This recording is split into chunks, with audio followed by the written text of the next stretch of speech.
नमस्कार, आप देख रहे हैं विशेष और आपके साथ मैं हूं सईद अंसारी। राम के नाम पर हर तरह के राजनीतिक हलके अपने अपने लिए ठीक लगने वाली चाल पर चलते हैं। एक बार फिर से राम मंदिर का मुद्दा बीच बहस में है। दिल्ली विश्वविद्यालय के एक सेमिनार में खूब हंगामा हुआ। इस विषय पर एक सेमिनार बुलाया गया था। भीतर सेमिनार में राम राम होता रहा और बाहर तमाम छात्रों का कोहराम होता रहा।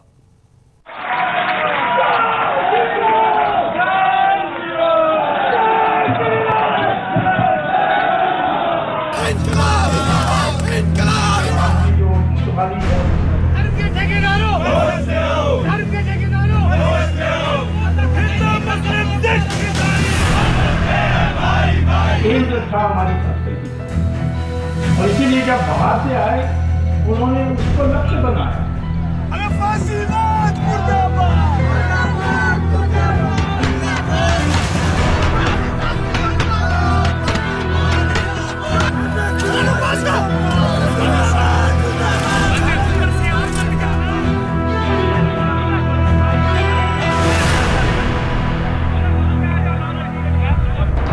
जगह दिल्ली यूनिवर्सिटी।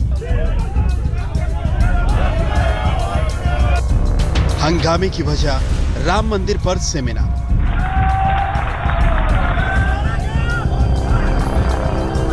सेमिनार के वक्ता सुब्रमण्यम स्वामी। जी बोलिए। विरोध प्रदर्शन में NSUI, आईसा और CYSS। अयोध्या में राम मंदिर बनाने के मुद्दे पर चर्चा शुरू हुई तो छात्रों की टोलियां झंडे डंडे लेकर सड़क पर उतर आईं। दिल्ली यूनिवर्सिटी की 8 फैकल्टी में राम जन्मभूमि मंदिर पर 2 दिनों की सेमिनार बुलाई गई है। तो यूनिवर्सिटी में कांग्रेस के छात्र संगठन NSUI, वामपंथी दलों के छात्र संगठन और आम आदमी पार्टी के छात्र संगठन ने मिलकर विरोध की डफली बजानी शुरू कर दी। हाथों में तख्तियां उठाए छात्रों ने ऐलान किया कि दिल्ली यूनिवर्सिटी को राजनीति का अखाड़ा नहीं बनने दिया जाएगा, छात्रों का भगवाकरण नहीं होने दिया जाएगा। कई तरह का विरोध है। अलग ये आईसा और लेफ्ट पार्टियों का ग्रुप है। दूसरी तरफ मैं आपको दिखाऊं तो NSUI अपना विरोध दर्ज करा रही है। गेट नंबर 4 की तरफ वो लोग इस वक्त आगे बढ़ चुके हैं। आपको दिखाएं तो ये पहले से ही तय था कि जो भगवाकरण किया जा रहा है दिल्ली यूनिवर्सिटी का, इस सेमिनार के जरिए ये आरोप था इन स्टूडेंट विंग्स का, और उसके चलते अब ये लोग यहाँ पर प्रदर्शन कर रहे हैं। आज सुबह से ही पहले से तय था कि इस तरह का प्रदर्शन किया जाना है, जिसकी व्यवस्था यहाँ पर इंतजाम भी काफ़ी ज़्यादा किए गए थे। जो राम जन्मभूमि को लेकर यहाँ जो चर्चा हो रही है, उस चर्चा के मोटिव के खिलाफ है। वो चर्चा 2017 का जो यूपी इलेक्शन है उसको वोट पोलराइज करने के लिए सिर्फ की जा रही है।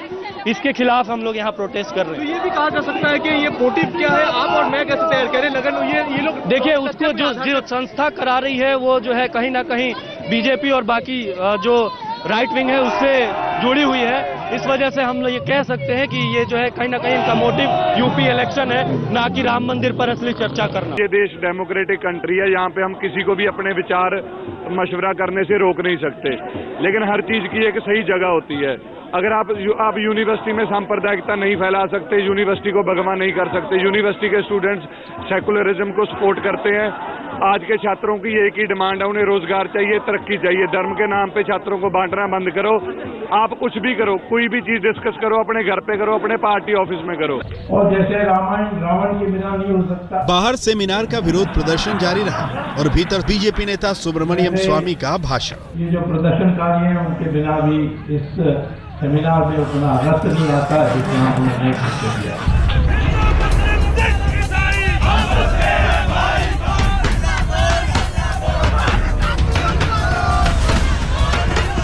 ये सेमिनार दिल्ली यूनिवर्सिटी की 8 फैकल्टी में हो रहा है। इसे अरुंधति वशिष्ठ अनुसंधान पीठ ने ऑर्गेनाइज किया है।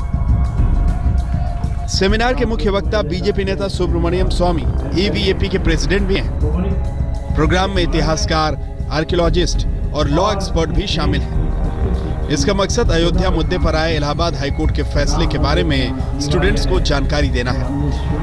AVAP एक रिसर्च ऑर्गेनाइजेशन है। इसे VHP नेता अशोक सिंघल ने शुरू किया था। फिलहाल सेमिनार का मुद्दा श्री राम जन्मभूमि मंदिर उभरता परिदृश्य है। शनिवार सुबह शुरू हुए इस सेमिनार ने छात्र राजनीति का पारा चढ़ा दिया। दिल्ली यूनिवर्सिटी के कई छात्र संगठनों के साथ साथ विश्वविद्यालय के कई टीचर भी विरोध प्रदर्शन में शामिल हो गए। राम जन्मभूमि पर संगोष्ठी और सेमिनार को लेकर के किस तरह का विरोध प्रदर्शन है आप देख सकते हैं। न केवल टीचर्स बल्कि जो स्टूडेंट संगठन है वो यहाँ पर विरोध प्रदर्शन करते हुए देखे जा सकते हैं।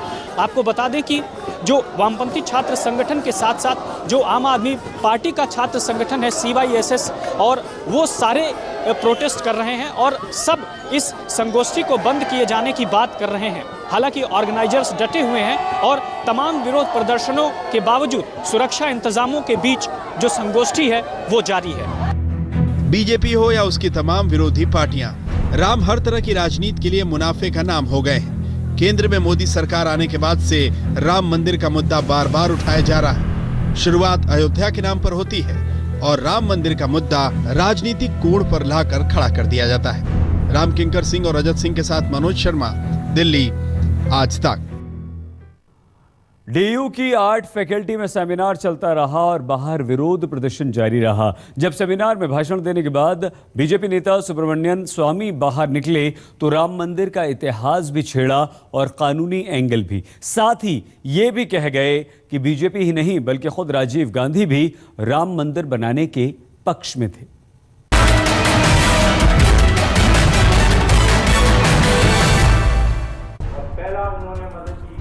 सारा पार्टी विरोध करने के बावजूद उन्होंने टेलीविजन में रामायण की कथा दिखाई, जिससे इन लोगों में एक नया उत्साह है।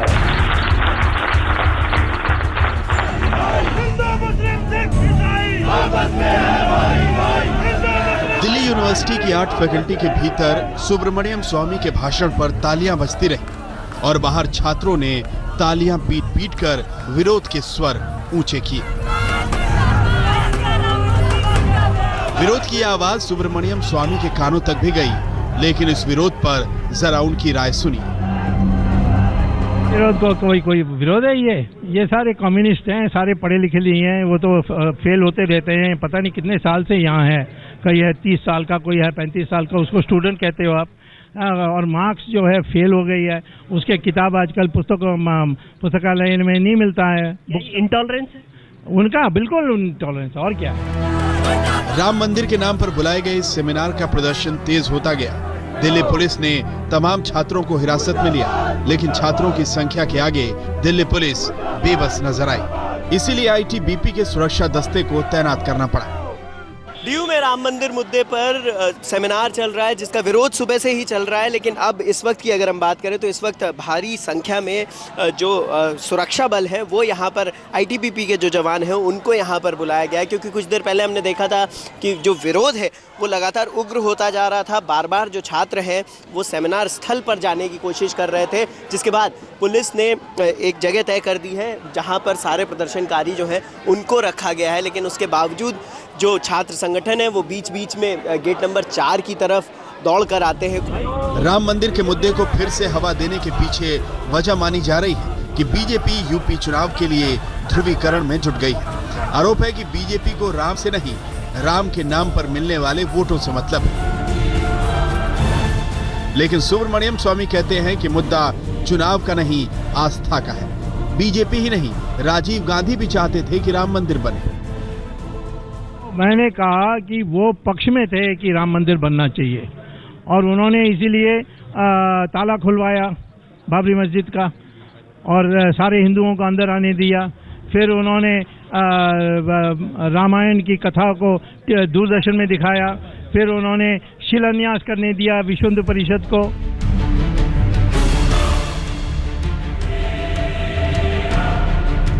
भारत के पहले मुगल शासक बाबर के आदेश पर 1527 में अयोध्या में बाबरी मस्जिद बनाई गई थी। 22 दिसंबर 1949 की रात जब पुलिस गार्ड सोए हुए थे तो कुछ लोगों ने मस्जिद में भगवान राम और सीता की मूर्ति रख दी। इसके बाद विवाद बढ़ा तो मस्जिद में ताला लगा दिया गया। अगले 40 साल तक मस्जिद बंद रही, लेकिन 1989 में राजीव गांधी ने ताला खोलने का आदेश दिया और 9 नवंबर 1989 को राजीव गांधी ने बाबरी के नजदीक शिलान्यास की इजाजत दे दी। फिर उन्होंने चुनाव में भाषण में कहा कि राम राज्य मेरा लक्ष्य है। राम के नाम पर राजनीति लंबे समय से हो रही है। 6 दिसंबर 1992 को बाबरी विध्वंस के बाद मामला अभी सुप्रीम कोर्ट में लंबित है। ऐसे में जब एवीएपी ने डीयू में सेमिनार बुलाई तो एक बार फिर हंगामा हो गया। और जिस तरीके से अभी पूरा शिक्षा का भगवाकरण किया जा रहा है, अभी एफटीआई के स्टूडेंट्स में भी हाल ही में अभी लाठीचार्ज हुआ था, और अभी आईसीएचआर जेएनयू में रामदेव बाबा को बुलाना और इलाहाबाद यूनिवर्सिटी में योगी आदित्यनाथ को बुलाना, और अभी ड्यू के यहाँ पर अभी सेमिनार करना है ऐसे मुद्दा पर जो अभी भी कोर्ट में अभी तक डिसीजन नहीं आया उस पर, और उस पर अभी कंट्रोवर्सी तरीके से पूरी सेमिनार किया जा रहा है। तो ये पूरा जो एजुकेशन के सैक्रिफाइजेशन को ही दिखा रहा है। अयोध्या में मंदिर कब बनेगा या फिर बनेगा या नहीं, ये तो सुप्रीम कोर्ट के फैसले के बाद साफ हो पाएगा, लेकिन राजनीति के शिखर पर यह भव्य मंदिर सालों से खड़ा है। मैंने सारे सूझबूझ के साथ मैंने बताया कि इस साल के अंत तक हो जाएगा। ये किसी तथ्य पर आधारित है या क्या तथ्य? वही तथ्य है जिस आधारित तथ्य पर मैंने कहा कि राजा जेल जाएगा 2G में, और सेतु समुद्रम प्रोजेक्ट में वो रद्द हो जाएगा और राम सेतु बच जाएगी, सोनिया गांधी और राहुल गांधी को मैं कटघरे में खड़ा करूंगा, ये सारी बात सिद्ध हो गई। तो वैसे हमारी सोच विचार से मैंने बोला है। मंदिर बने या ना बने, लेकिन इसी मंदिर मुद्दे ने बीजेपी की सरकार बनाई थी। अब बीजेपी बहुमत से सत्ता में है तो एक बार फिर राम मंदिर पर राजनीति तेज हो गई है। राम किंकर सिंह और अजय सिंह के साथ मनोज शर्मा, दिल्ली, आज तक। राम यूं तो दुनिया का बेड़ा पार लगाने वाले हैं, लेकिन बीजेपी ने अपना राजनीतिक बेड़ा राम के नाम पर ही पार लगाया है। अब एक बार फिर से राम मंदिर निर्माण की चर्चा जोरों पर है। बीजेपी नेता दिसंबर के अंत तक काम शुरू कराने के दावे कर रहे हैं, तो विपक्ष कह रहा है कि यह बीजेपी की राम नीति नहीं, राजनीति है।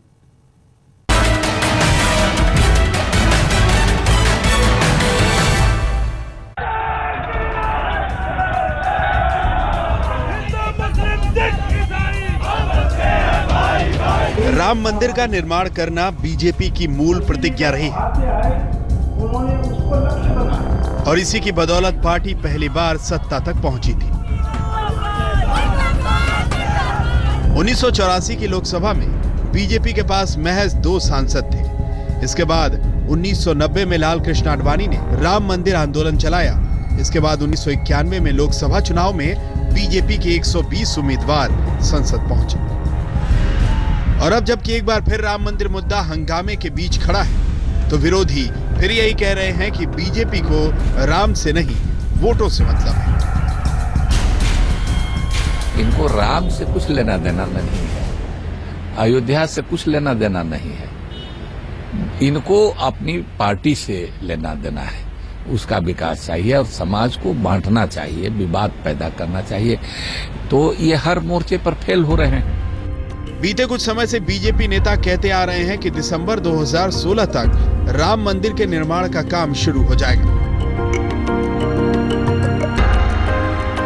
दिसंबर 2015 में ही अयोध्या में राजस्थान की खदानों से 20 टन पत्थर कार सेवकपुरम में लाए गए। सितंबर 1990 से अब तक राम मंदिर न्यास की वर्कशॉप में कुल 1000 ट्रक पत्थर राजस्थान की खदानों से आ चुके हैं। इनमें आधे से ज्यादा पत्थर तराशे भी जा चुके हैं।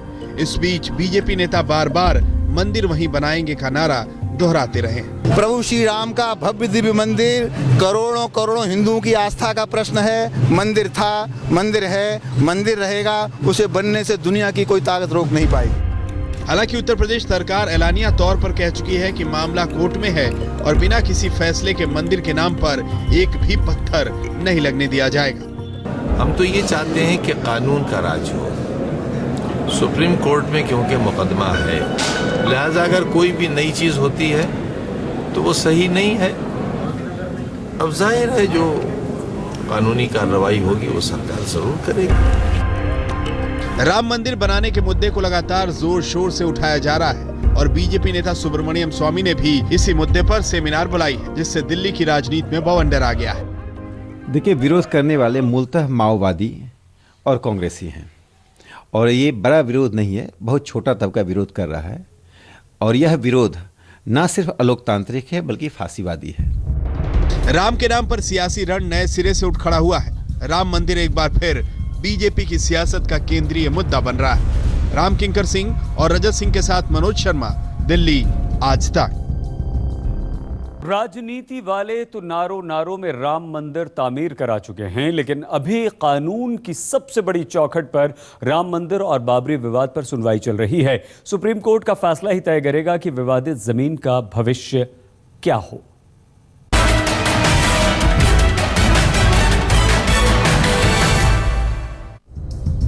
राम मंदिर के लिए राम जन्मभूमि समिति और सुन्नी वक्फ बोर्ड के मुकदमे 2 दशक से ज्यादा समय से कानून की चौखट पर हैं। अगस्त 2011 से सुप्रीम कोर्ट इस मसले की सुनवाई कर रहा है, लेकिन स्वामी को उम्मीद है कि जल्द फैसला आएगा और वो भी राम जन्मभूमि न्यास के हक में। संगोष्ठी का उद्देश्य ये है कि जो तथ्य है जिससे ये न्यायपूर्ण है कि राम मंदिर बनने के लिए सुप्रीम कोर्ट हमें क्यों अनुमति देनी चाहिए, ये लोगों को समझाना है। ये विवादित विषय नहीं है, ये सारे तर्क हमारे पक्ष में है। फैसला जो भी हो, लेकिन अयोध्या में राम जन्मभूमि न्यास पर सर्वोच्च अदालत पहले ही पूजा की इजाजत दे चुकी है। राजनीति की छाया ऐसी पड़ी है कि उत्तर प्रदेश सरकार ने यहां आने वाले हजारों तीर्थयात्रियों के लिए कोई बुनियादी सुविधा तक तैयार नहीं कराई। मुकदमे की सुनवाई करते हुए सुप्रीम कोर्ट ने ताजा आदेश यूपी सरकार को इसी मामले पर दिया। सुप्रीम कोर्ट ने 8 अगस्त 2015 को कहा कि अयोध्या आने वाले हजारों तीर्थयात्रियों को शौचालय, पेयजल जैसी बुनियादी सुविधाएं यूपी सरकार तुरंत मुहैया कराए। इसके अलावा 10 अगस्त 2015 को सुप्रीम कोर्ट ने यह भी कहा कि अयोध्या मसले को निपटाने में चाहे 5 साल लगे या 15 साल, इसे निपटाना होगा। दोनों पक्षों को इसके समाधान के लिए बैठना ही होगा। राम मंदिर और बाबरी विवाद फिलहाल देश की सबसे ऊंची अदालत में है और साथ ही देश की राजनीति में सबसे बड़ा मुद्दा भी। राम किंकर सिंह और रजत सिंह के साथ मनोज शर्मा, दिल्ली आज तक। विशेष में फिलहाल इतना ही। देश और दुनिया की हर अहम खबर के लिए आप देखते रहिए आज तक।